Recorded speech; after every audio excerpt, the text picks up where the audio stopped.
Усім прывітанне, з вами Зміцер Лукашук. Як звычайна мы абмяркоўваем падзею Беларусі і за яе межамі. Ну і як звычайна у гэты дзень і ў гэты час, ну калі не здараецца нейкіх форс-мажораў, мы сустракаемся з аўтарам і вядоўцам праграмы Оптымум на канале Беларусы і рынок, эканамічным аглядальнікам Андрэем Махоўскім. Прывітанне, Андрэй. Вітаю. Ну что ж, трошечку ёсць таких цікавых эканамічных і не толькі эканамічных тэмаў для абмеркавання, але я трошечку паламаю наш папярэдні сцэнар і хацеў бы пачаць з іншага пытання, з іншай тэмы, якую мы з табой не прагаворвалі, не абмяркоўвалі, просто наткнуўся сёння на навіну і узгадаў, што на мінулай з табой нашай сустрэчы, гэта 2 тыдні таму, акурат калі там стала вядома пра вызваленне Пачобута, мы с тобой абмяркоўвалі, наколькі верагодна, што гэтая сітуацыя прывядзе да аднаўлення эканамічных нейкіх стасункаў, сувязяў паміж Беларусю і Польшчай. Ты тады скептычна паставіўся да такой перспектывы. Ну, можа, я памыляюся, можа, не зусім скептычна. Я сказаў, што пачнецца, можа пачацца дыялог.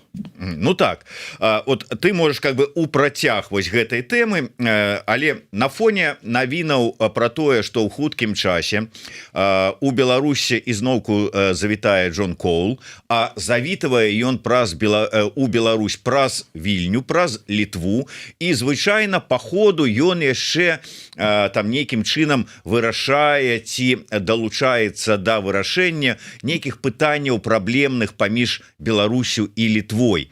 Ну, да прыкладу, вось тымі ж самымі грузавікамі, этими дальнабойшчыкамі, фурамі гэтымі. Пытанне, дзякуючы таму ж самому Коулу, было нарэшце вырашана. Дык вось, чакаем Коула, чакаем, што ён ізноў будзе ехаць праз Вільню, чакаем, што ізноўку, можа быць, нейкім чынам пачнуць вырашацца пэўныя праблемы беларуска-літоўскіх адносінаў, якіх назапасілася шмат. Той бок, чакаем, будзе нейкі эканамічны дыялог, зрухі там ці яшчэ што-небудзь. І тут я читаю навіну. Значится, по заявах дорадцы прэзідэнта Літвы по пытаннях знешняй палітыкі Асты Скайгрыгіце, ніякіх умоваў для палітычнага дыялога з Мінскам у Вільні на сёння няма. Для палітычнага дыялога няма, а для эканамічнага? Ну, глядзі, не, конечно, мы можем чапляцца да гэтых словаў.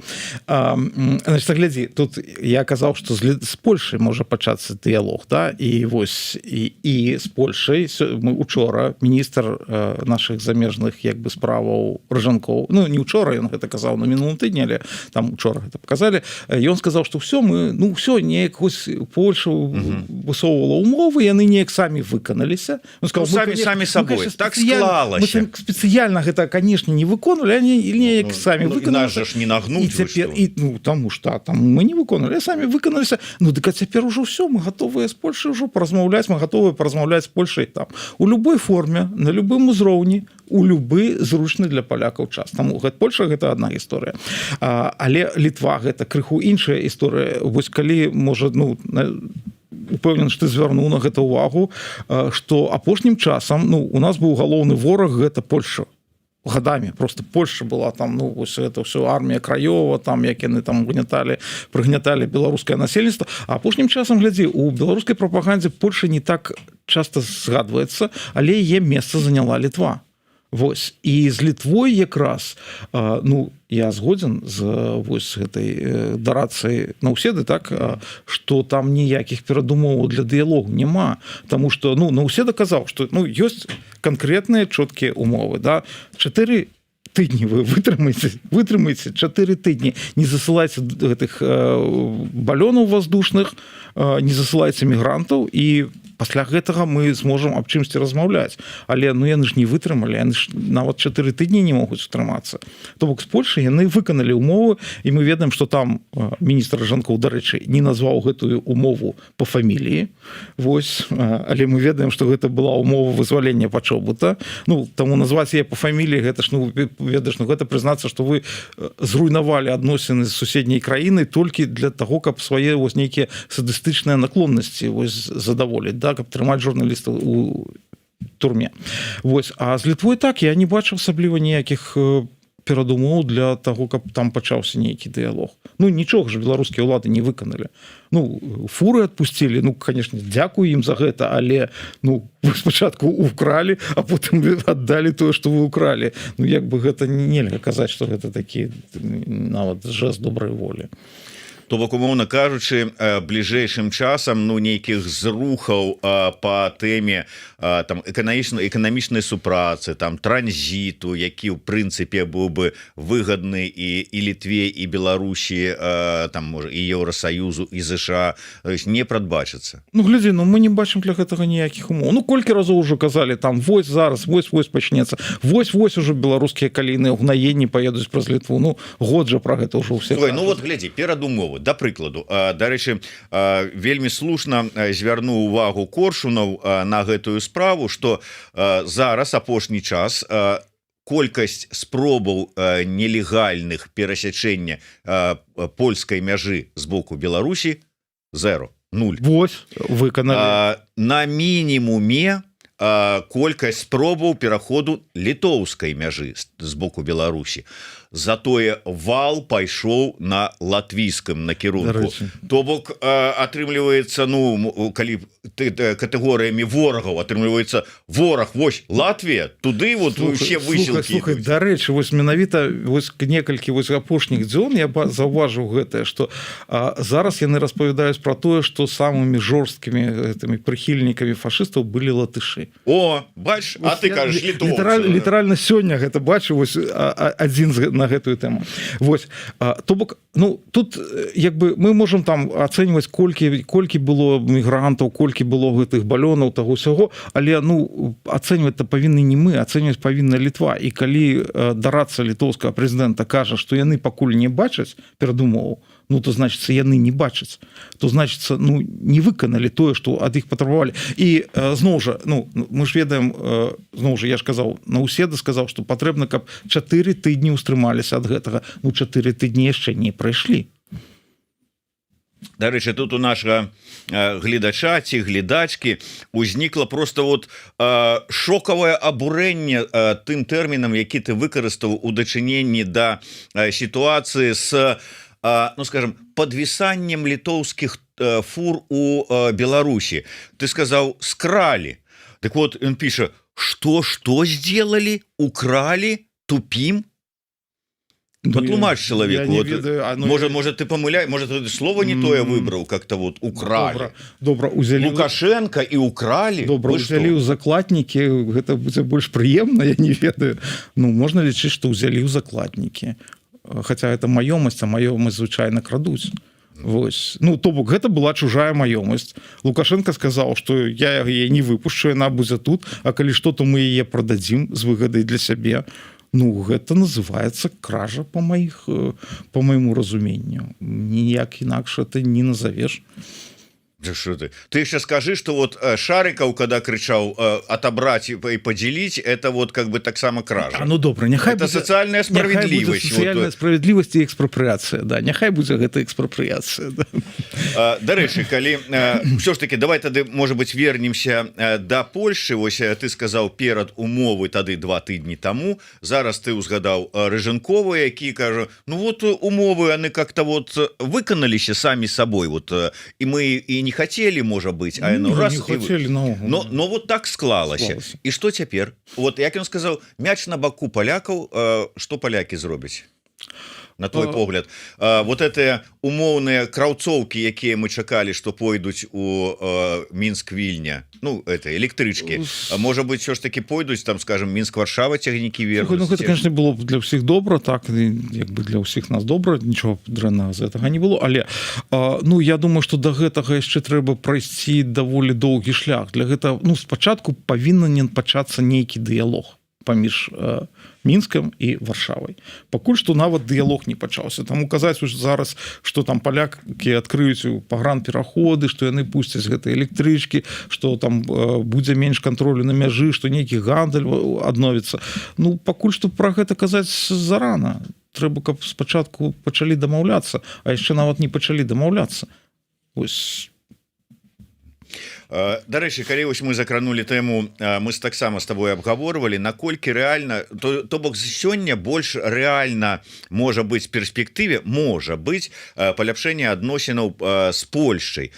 З гэтай сітуацыі, ну не толькі ж у Клайпедзе ёсць адмысловыя как бы так вот это тэрміналы, праз якія можна тую ж самую каліку адгружаць. Ёсць яны і ў Гудыні, па-моему, у Гданьску. Не, тэарэтычна так, але зноў жа пакуль да гэтага дойдзе, трэба ўсё пакрокава рабіць, трэба каб спачатку пачалі размаўляць паміж сабой. Пакуль яшчэ нават не пачалі размаўляць. Таму мне падаецца, што да таго як калі яны калі-небудзь пойдуць гэтыя ўгнаенні на Гдыню, да гэтага павінен прайсці даволі доўгі час.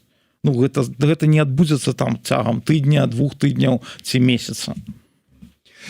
Яшчэ один момант, калі мы ўжо тут закранули вось гэтыя унутраныя адносіны, дакладней, як там лукашэнкаўскія чыноўнікі, якія там тэзісы прамаўляюць. Давай яшчэ один. Слухай, вот мы тут кажам там эканамічны аглядальнік Махоўскі, там Аліса Рыжыченко, там Дмітрый Крук, там яшчэ хто-небудзь.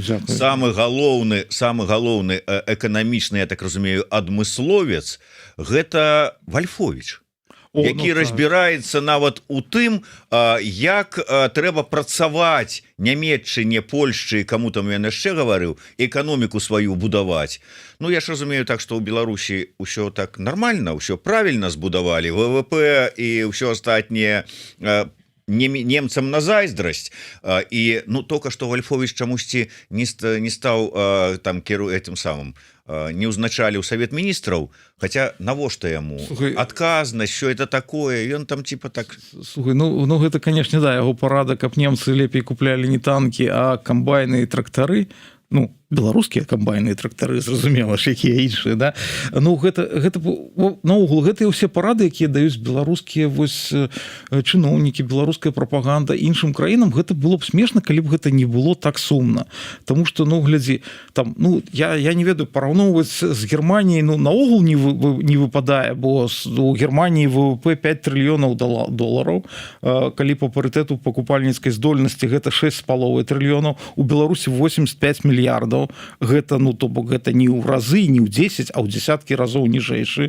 Там інфляцыя ў Германіі ў 3 разы ніжэйшая, чым у Беларусі. Вось таму Германія гэта трэцяя эканоміка сусвету.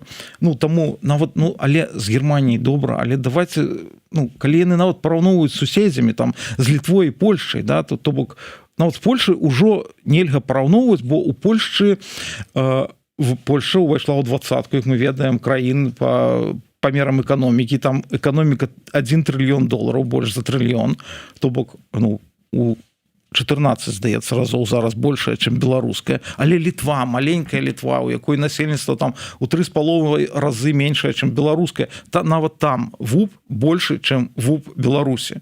І вось Беларусь там ганарыцца сваёй сельскай гаспадаркай, але Літва прадае з прадуктаў, экспартуе амаль столькі ж, сколькі экспартуе Беларусь. Пры тым, што Літва па памерах у 3,5 разы меншая, чым Беларусь.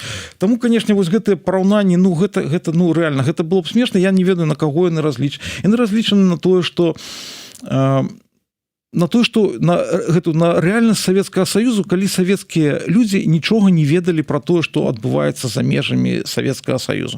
Але нават савецкія людзі ў тыя часы здагадваліся, што там жывецца лепей, чым у Савецкім Саюзе.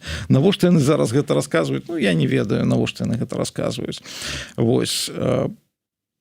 Асабліва вось гэтыя парады, што вы не траце грошы на танкі, калі гэта дае краіна, якая зарабляе на вайне, гэта просто нават неяк непрыстойна. Чамусьці яны расійскай арміі не прадаюць камбайны і там трактары, а прадаюць іншае ўсё астатняе. Как бы вот дзіўна. Вальфович, продай ты вот этому самому расійскім генералам по трактару, і хай яны там паспрабуюць свае вот этой Кіеў за 3 дня, ўсё астатняе, што там яны там за 2 дні спрабуюць. І паглядзім, можа быць, расійская эканоміка тады падымецца на гэтым усё. Мона не супокоивается. А где парковка бесплатная, пишет он. Этот розовый господин в Европе всюду бесплатно паркуется, и никто его не задерживает. Сказочник. Мона, безумоўна, я конечно разумею, что не у кожны мозг можа укласціся ўся інфармацыя, якая датычна таго ці іншага здарэння, але можна трошечку пачытаць і зразумець, што літоўскія фуры не прыехалі адмыслова ў Беларусь, каб пашукаць паркоўку, не сталі кіроўцы такі: а дай-ка мы тут у Беларусі запаркуемся і пастаім бесплатна, пока нас не выганят. Чамусьці это было інакш. Чамусьці яны ехалі праз Беларусь, а ім сказалі: мало того, что мы вас не выпускаем далей, просто так, тому что нам захацелася. Больш за тое, вы паркуецеся вось тут і плаціце вось такую цану, якую мы вам сказали. Ну, дарэчы, хочу сказаць, што кошт, які яны установілі спачатку, ну гэта быў наогул такі драпежніцкі кошт, але потым, калі Коул прыехаў, яны знізілі, але ён усё роўна быў вышэйшы, чым кошты на такую аналагічную паркоўку ў Еўропе. Ну, бо ёсць разныя кошты, там адна паркоўка гэта калі ты ў горадзе паркуешься, а іншая калі вось гэта фура там на мяжы, там іншы крыху кошты. Вось я глядзеў, ён быў усё роўна, ён быў не вельмі вышэйшы, але ўсё роўна крышачку вышэйшы, чым у Польшчы, напрыклад. Так, бач, прыйшлі такія людзі, якім падабаюцца твае выказванні, вот вельмі так скептычна ставяцца да ўсяго, што ты гаворыш. Ну, работа ў іх такая, ну, свае эканамічныя погляды і аналітыка. Добра, давай трошечку да іншых тэмаў і звернемся, можа быць, да таго, што мы з табой і планавалі. Що ж таки, цягам апошніх тыдняў праз вайну ў Іране і перакрыты Армузскі праліў кошт нафты значна вырас. І давай з гэтай нагоды вернемся до того, што мы абмяркоўвалі з табой. Усё ж таки, дзякуючы гэтаму, усё ж таки выраслі агульныя кошты, там таргі на нафту, на барэль. Заробіць на гэтым бліжэйшы сусед Беларусі. Вось глядзі, месяц таму я табе, калі усе перажывалі, што вось нафта падаражэла, у Пуціна будзе шмат грошаў на вайну, казаў, мы з табой размаўлялі, казаў, што ну не будзе, не спасе гэта дарагая нафта расійскую эканоміку, не спасе нават расійскі бюджэт і не атрымае Пуцін шмат грошай на вайну. Ну і вось зараз мы бачым пацвярджэнне гэтаму, так? Таму што зараз палічылі расійскі бюджэт, ну, Мінфін даў справаздачу пра расійскі бюджэт, і мы бачым, што дэфіцыт расійскага бюджэту зараз 6 трыльёнаў расійскіх рублёў. Гэта, каб уяўляць маштаб, ужо больш, чым за весь мінулы год. А весь мінулы год быў дрэнны. У мінулы годзе Мінфін казаў, што ну дрэнна з бюджэтам. Дрэнна, вельмі вялікі дэфіцыт. Ён зараз за вось 4 месяцы ўжо больше, чым быў у мінулым годзе. На увесь год Мінфін у гэтым годзе планаваў бюджэт 3,8 трыльёна, зараз 6 трыльёнаў. То бок не ўратавала нафта нават расійскі бюджэт. Дарагая нафта. І вось гэтыя як бы звышдаходы, да, звышпрыбыткі, пра якія казалі, што вось яны будуць звышпрыбыткі, бо нафта дарагая, будзе столькі грошай. Ну, яны аказаліся не такімі вялікімі, па-першае. То бок чакалі, што гэта будзе 200 мільярдаў, там 300 мільярдаў, аказалася 21 мільярд, ну, то бок, па-перше. А па-другое, ёсць яшчэ одна маленечкая такая праблема. Расійскі бюджэт, канешне, атрымаў гэтыя грошы ад гэтай нафты, але ён 350 мільярдаў павінен быў выплаціць расійскім нафтавым кампаніям на рамонты пасля удараў украінскіх дронаў. І на тое, каб кошты на бензін значна не выраслі. Ну, там ёсць такое паміж імі дамова, што Мінфін ім даплочвае, каб яны не павышалі кошты на бензін. То бок, ось усё, што ён атрымаў дадаткова, яно пайшло на пераадоленне украінскіх кінетычных санкцыяў. Таму не атрымаў расійскі бюджэт. Магчыма, у наступным месяцы там Мінфін чакае, што цяпер гэта будуць дадатковыя прыбыткі ў 400 мільярдаў. Ну, то бок, да, з кожным месяцам чаканні падвышаюцца, было 200 мільярдаў, цяпер чакае 400 мільярдаў, замест 200 было 20. Вось, але нават калі гэты план Мінфіна спраўдзіцца, да, то гэта не пакрые, ну, зусім не пакрые нават той дэфіцыт бюджэта, які ёсць, бо ён 6 трыльёнаў ужо. Вось, і гэтыя свае прагнозы Мінфін рабіў не ўлічваючы, не кажучы пра тое, а колькі грошай будзе патрэбна на горад Туапсе. Ну калі гэты горад Топса яшчэ пакуль што ёсць, то трэба ж там з ім нешта рабіць. А колькі грошай будзе патрэбна на рамонт кірышскага НПЗ? То бок, ну не спасае Пуціна дарагая нафта. Слухай, мы до гэтага вернемся яшчэ, але праз любімую беларускую тэму курсы валют, але тут у дадзеным выпадку от Гары Дэвідсон пытаецца, чаму рубель, ну я так разумею, расійскі рубель на беларускай біржы расце, а валюты падаюць, ну той же самы долар, еўра. Ну тому что расійскі рубель у прынцыпе умацоўваецца, ну тому что зноў жа дарагая нафта, ну дарагая нафта больш атрымліваюць кампаніі, не расійскі бюджэт, кампаніі больш атрымліваюць грошай, больш прадаюць грошай у Расіі, ну адпаведна, ну яны атрымліваюць валюту, прадаюць за рублі, больш валюты, расійскі рубель умацоўваецца. Але дарэчы, гэта таксама дрэнна для расійскага бюджэту, занадта дарагі рубель, таму што з-за гэтага таксама даходы бюджэту расійскага зніжаюцца. Давай, можа быть, тады працягнем гэтую тэму. На мінулым тыдні была навіна пра тое, што беларусы вельмі шмат здалі валюты у абменнікі, тыя ж самыя там долары найперш, і гэта сезонная такая з'ява. Ну вот лето набліжаецца, людзі там пусцёўкі нейкія там набываюць, мяняюць валюту, ці у сувязі з тым, што долар, курс долара няспынна неяк так зніжаецца, вагаецца, даверу да яго ў выніку дзеянняў Трампа няма, людзі вырашылі пазбавіцца просто ад зберажэнняў сваіх у менавіта долары, а перайсці на іншыя. Вот чым прычына? Слухай, ну насамрэч, ну па-першае, ну гэта не сезонная з'ява, але гэта доўгатэрміновая тэндэнцыя, і ўжо колькі месяцаў запар вось продаж валюты насельніцтвам ён вышэйшы за то, што насельніцтва, ну за пакупкі валюты насельніцтвам ужо колькі месяцаў. Ну як бы для гэтага ёсць, ну па-першае, псіхалагічныя прычыны, так тое, што ты казаў, і уся гэтая турбулентнасць. Для гэтага ёсць такая прычына, што ну сфера прымянення гэтай валюты ў Беларусі яна звужаецца. Ну то бок у банках там вы не можете трымаць дэпазіт у беларускім банке ў валюце. Ну то бок в сэнсе вы можете яго трымаць, але там такія будуць гэтыя працэнты по гэтаму дэпазіту, што ну лепей іх трымаць у банке у сябе дзе-небудзь у падполлі.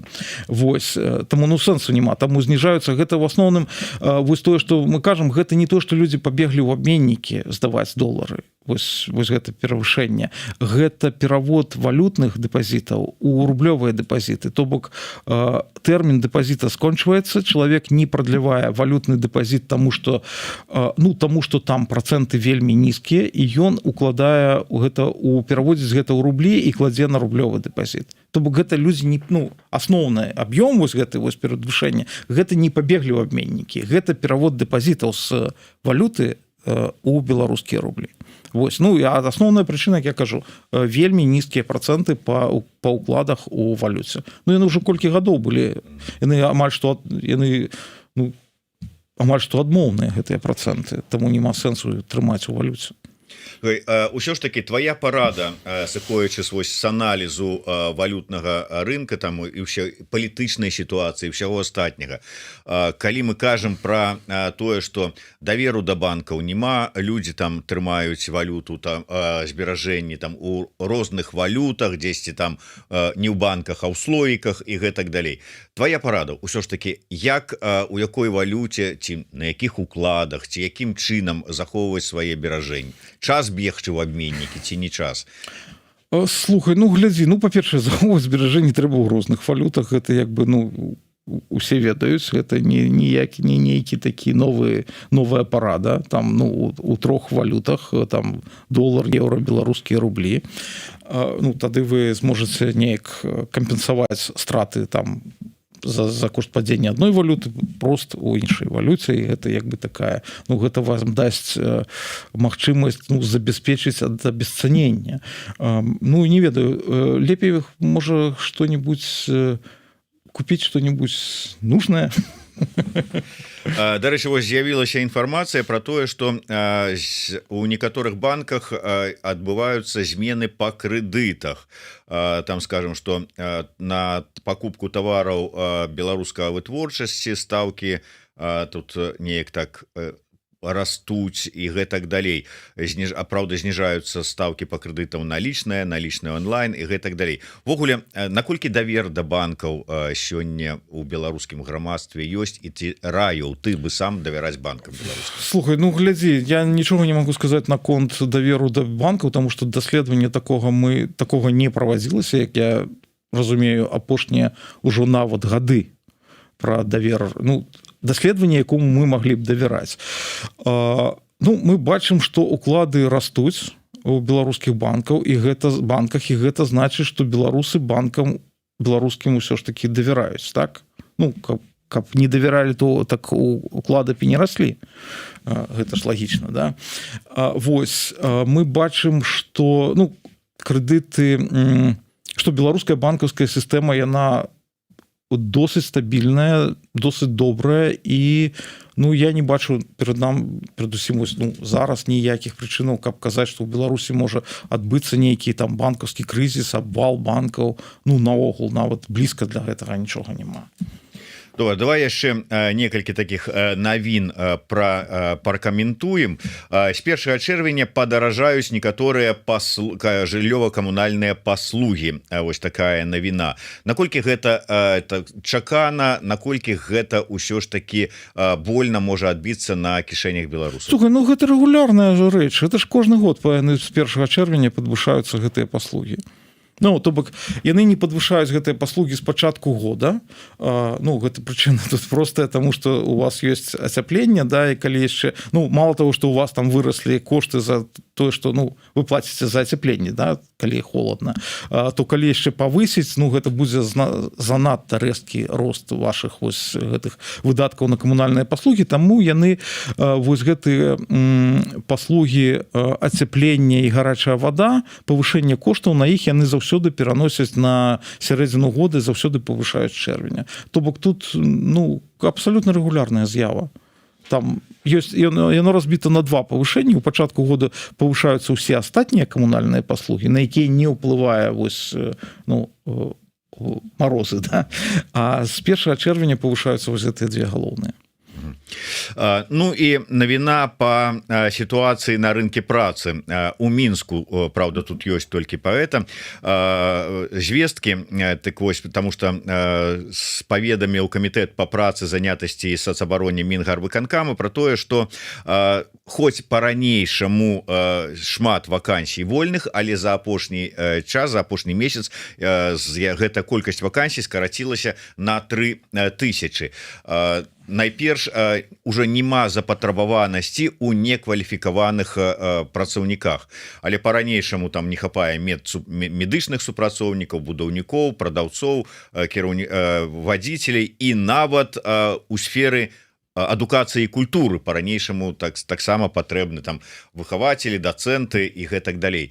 То бок, нормальная з'ява ці не? Ну, это то, што мы з тобой абмяркоўвалі з вясны мінулага года, да? Я казаў, што з восені вось гэтая праблема, там яны тады шукалі гэтыя 150 000 пакістанцаў, я казаў, што з восені гэтая праблема пачне ну, быць не такой, як бы, не такой вострай, як была раней, і што менавіта будзе зніжацца попыт на некваліфікаваную рабочую сілу.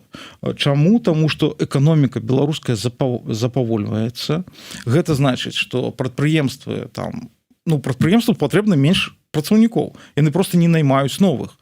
То бок кваліфікаваныя ім па-ранейшаму патрэбны, кваліфікаваных не хапае. А вось тыя, хто, ну, не асабліва нічога не ўмеюць, ну, яны не патрэбныя, навошта іх, ну, іх наймаць не трэба, да, там яны пакуль не пачалі скарачэнні гэтых працаўнікоў як-небудзь масава, да. І, канешне, гэта будзе трымацца да апошняга, але, ну, калі эканоміка зніжаецца, то гэта абсалютна лагічна, што колькасць вакансій змяншаецца.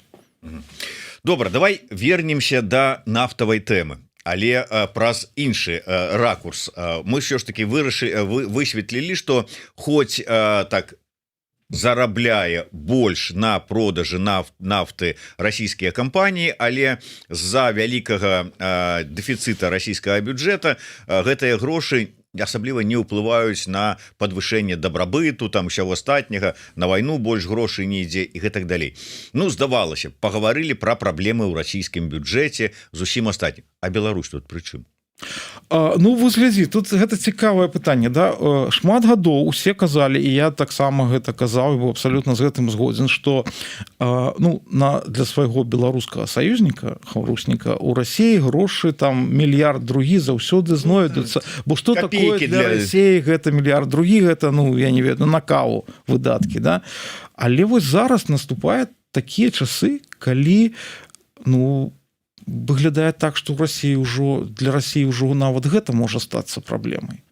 То бок, то бок мільярд другі ў Расіі ёсць, але ёсць вельмі шмат запатрабавання ў самой Расіі на гэтыя грошы. Там усе просяць у расійскага бюджэту грошай, просяць усе. Просяць рэтэйл, просяць угольная прамысловасць, там наогул там калапс просто в этой угольнай прамысловасці.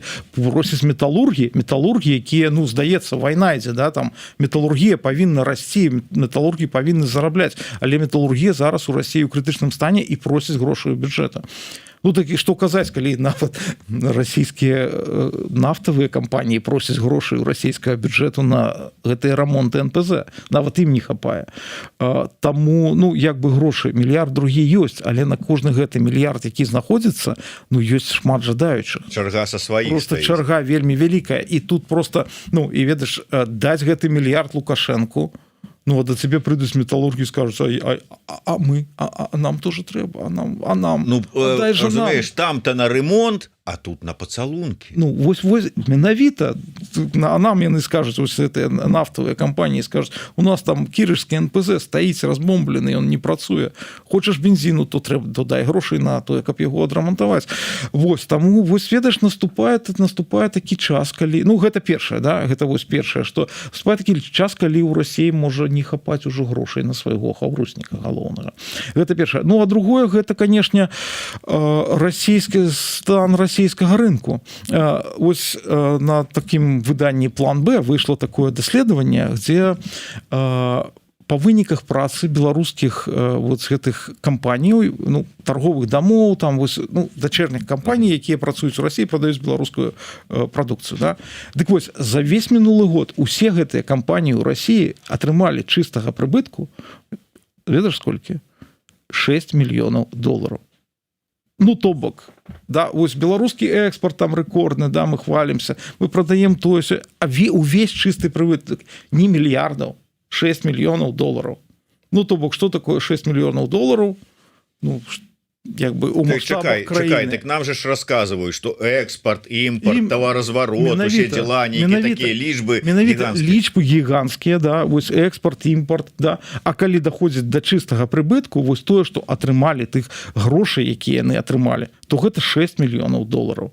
Чакай, можа быць, не ўлічаныя, з-за нейкай там сакрэтнасці, не дайшлі да нас лічбы тыя ваенныя заказы? Не, конечно, гэта гаворка ідзе толькі пра вось гэтыя торговыя дамы Беларусь, пра вось гэтыя менавіта беларускія кампаніі дачэрныя, якія ў Расіі яны займаюцца продажам. Там могуць быць продажы па камбайнавых трактароў, которые так патрэбны расійскай арміі, Вальфовіч што не дапрацоўвае. Нават камбайны трактары могуць прадавацца па-за межамі гэтых торговых дамоў, але ўсё роўна, то бок, вось гэта там гіганцкая сетка, там просто десяткі кампаніяў у Расіі зарэгістраваны, і вось гэтыя десяткі дзяржаўных кампаніяў усе разам зарабілі 6 мільёнаў долараў. Там у беларускіх гэтых нафтавікоў, у Беларуснефці, там ёсць 3 кампаніі ў Расіі зарэгістраваныя, і нават адна займаецца там здабычай нафты. Дык вось іх страты склалі зараз 2,8 мільярды долараў. Страты, не заробак.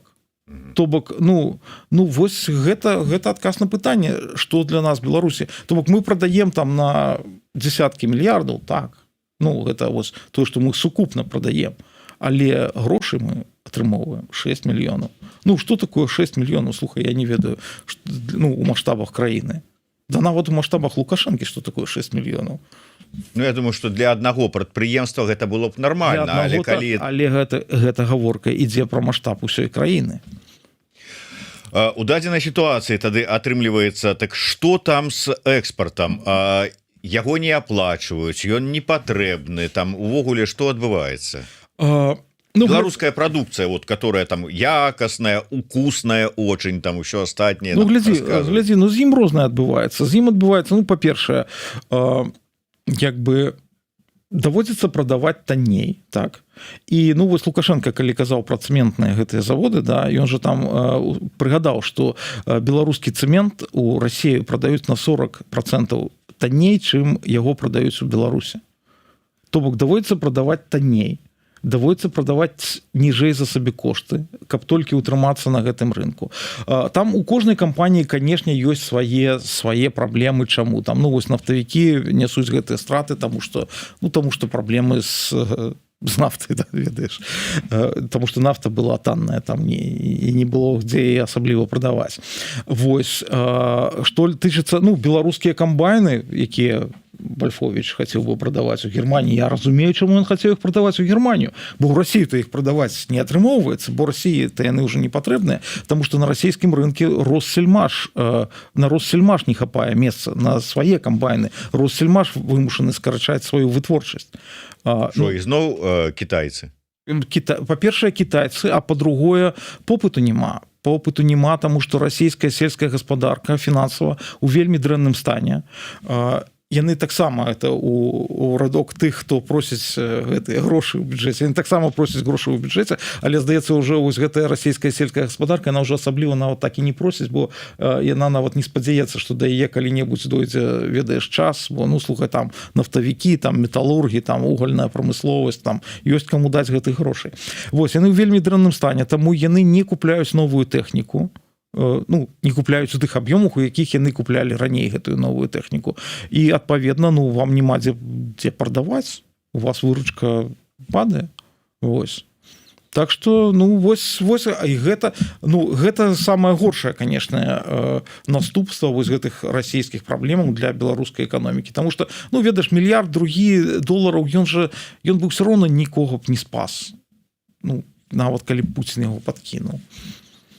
Калі вярнуцца ўсё ж таки да тэмы гэтых ваенных заказаў, на якія працуюць вельмі шмат беларускіх прадпрыемстваў, наколькі гэта ратуе сітуацыю? Ну да, там вот можа быць праблемы там з продажай трактароў, камбайнаў і там, я не ведаю, парцянак усяго астатняга, а ваенныя заказы ратуюць сітуацыю, выпраўляюць, там дзесьці пусцей, дзесьці гусцей стала, не? Слухай, ну глядзі, яны ратуюць асобныя прадпрыемствы. Ну вось там гэты лідскі Легмаш, да, напрыклад, які снарады вырабляе, да. Ну яго, здаецца, у мінулым годзе ўсё было добра, бо ён вырабляе снарады, прадае іх і ўсё окей. Ну але яны, ну гэта ўсё роўна там так насамрэч сотні беларускіх прадпрыемстваў працуюць на вайну ў Расіі. Але ўсё роўна гэта не тыя аб'ёмы, каб гэта мела макраэканамічнае значэнне, каб гэта мела значэнне для эканомікі. Гэта спосаб, ну, зарабіць так. Калі б не было гэтых ваенных заказаў, ну, было б яшчэ горш.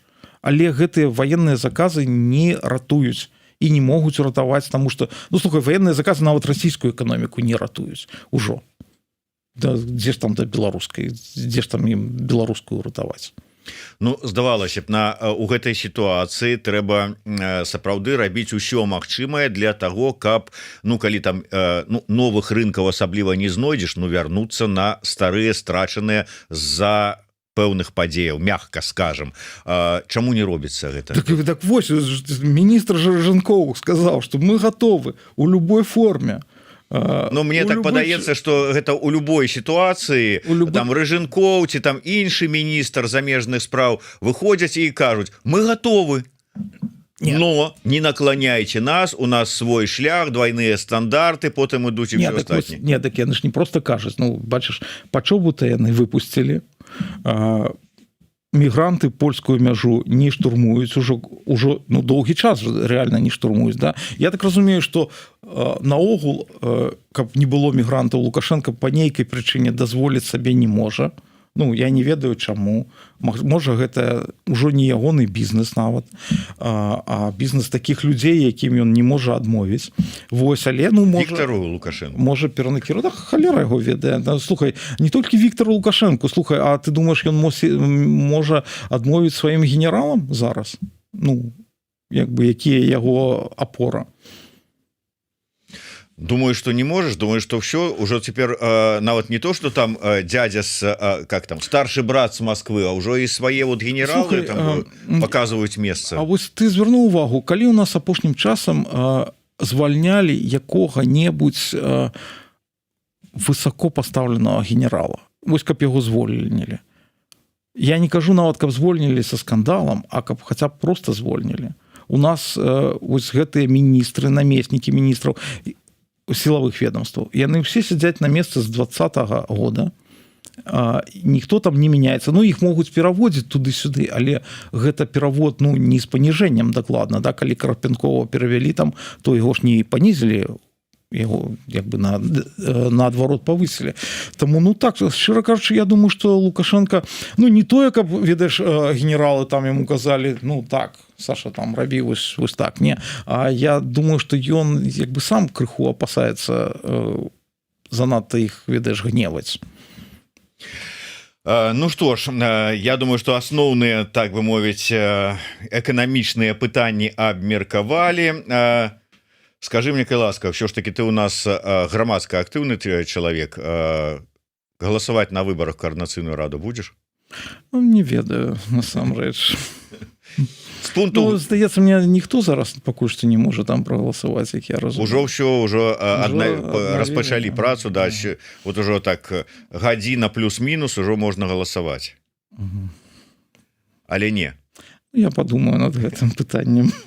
Таксама падумайце, галасаваць ужо можна, так што калі хочаце аддаць свой голас, маеце такое жаданне і магчымасць, то калі ласка заходзьце на адмысловыя платформы, як зайсці з пасылачкі ўжо ёсць паўсюль на розных, у нас таксама на нашым на тэлеграм-канале на сайце, заходзьце, галасуйце, ну і не трымайце свае зберажэнні у адной кашолцы. Да? Ну так.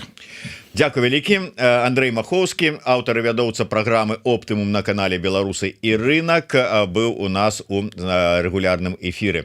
Подписывайтеся на YouTube канал Андрэя, ну і «Беларусавы рынок», і, безумоўна, не забывайце пра YouTube канал Еўрарадыё. Да сустрэчы. Жыве Беларусь. Жыве Беларусь.